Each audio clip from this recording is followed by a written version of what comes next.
got the czar of wholesaling, Kevin Link, who also happens to be a great guy, and Kim Stepanuk, who is the managing attorney at Allied Title's Chevy Chase office. And just so you guys know, I'm the president of Congressional Capital. I've also developed extensively in the city. I've bought from wholesalers. I've financed deals where wholesalers are involved. I typically describe wholesale deals when anyone reaches out to me as an A to B, B to C contract. I'm visual, so by just giving the letters, I think it helps people sort of understand the structure of the transaction. It can be a real estate investment strategy where the wholesaler puts a seller's home under contract. So they're communicating directly with the record owners of the property, the people who own the property.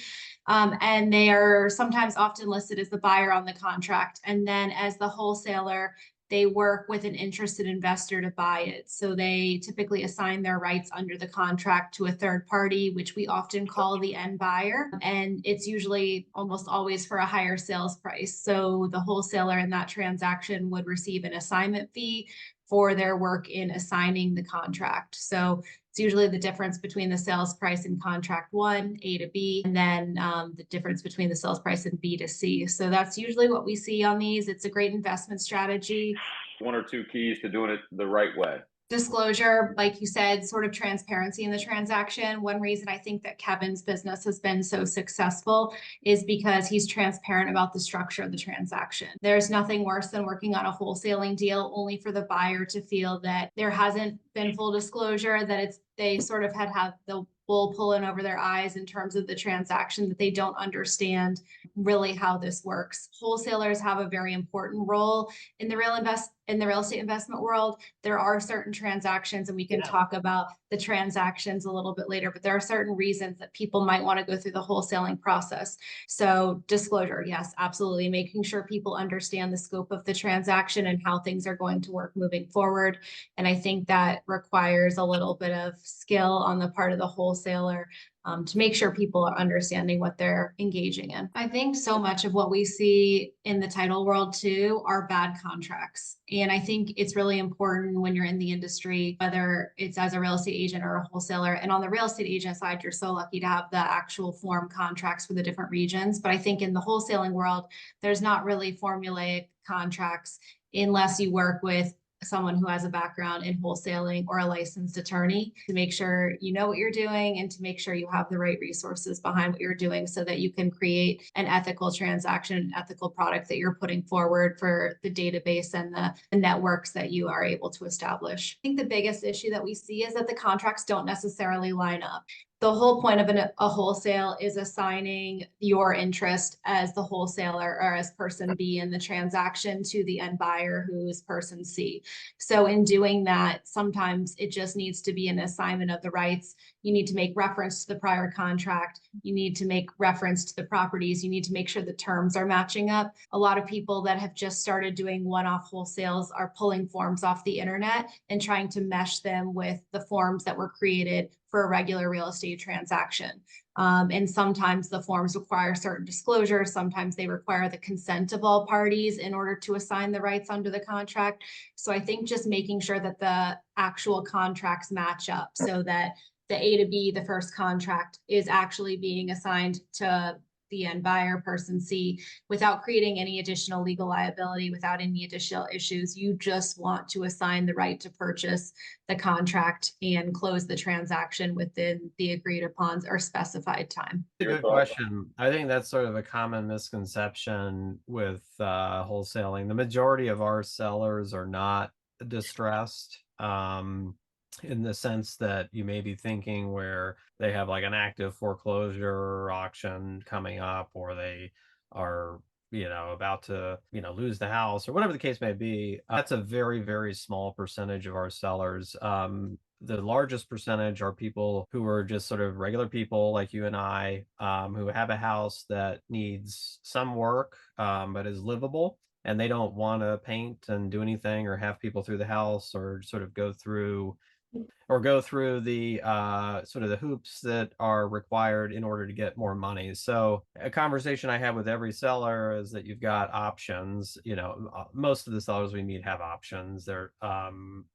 where, hey, you can do some things to it. You can hire a real estate agent. That's not going to be me. And that's going to be the path to getting the most money out of the house. Or you can sell to me. And there's some additional conveniences that you're going to get by doing that. And I explain what those are. And the people who want to sell to me understand that they're getting less money than they would in terms of net proceeds, but appreciate the conveniences, the whatever conveniences that we're offering them, they value more than the funds that they're leaving on the table. When we talk about regulation, all the state wants to make sure is that the consumers are protected, that the individuals who are conducting these transactions are trained, that they're licensed, and that they're regulated.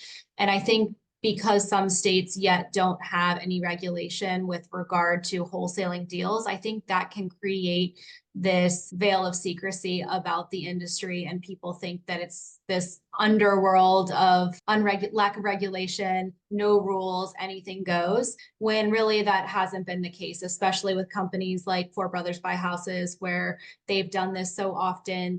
Kevin himself being an attorney advised by counsel, they're working through, they're giving all the information to the buyers and sellers in the transaction to make sure it's done right. So occasionally that happens where the seller is like, hey, I got somebody offered me more, and they want to back out. Usually I'll just let them back out because I don't really feel like chasing them around and filing a lis pendens. It's not like worth it.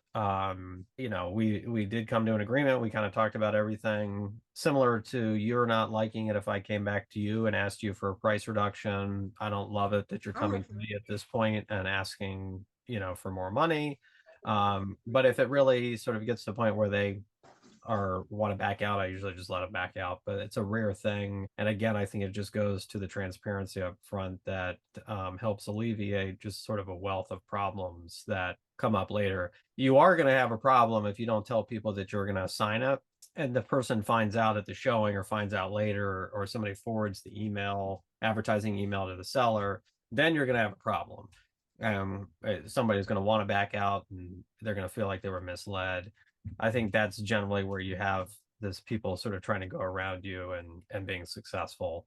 But if the seller gets it and understands, it's almost never an issue. All right, this is a good one actually because it speaks to my favorite word of the Zoom, disclosure. It says, Kevin, could we hear your quote script to the seller? So I explain it to them in the course of walking them through my contract. So my meetings all tend to kind of go the same way. I show up, I walk around the property inside and out, take pictures, look at the systems, all that. And then I will sit down with them for 30 minutes or an hour and kind of talk through how the process works with me. One of the things I do towards the end of the meeting is I pull out the actual hard contract, a hard copy of it, and I walk them through that.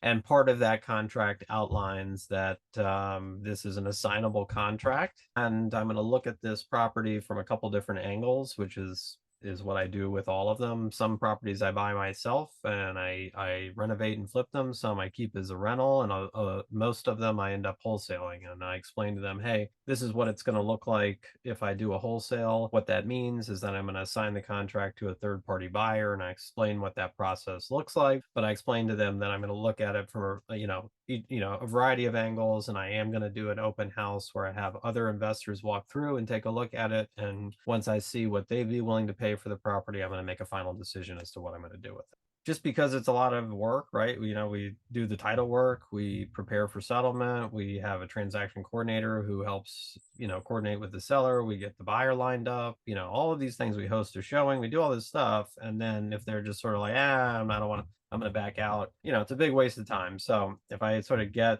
the vibe that if they get, they're willing, if they get a better offer, they're just going to jump ship, I probably just won't even engage, enter into a contract with them, which happens, every once in a while. I think it just breaks down to three main things. Stay up to date on the information, whether that's regulations or general industry trends in your area. So if that means working with your broker or doing your own independent investigation to make sure you have the right information, I think that's always going to be step one.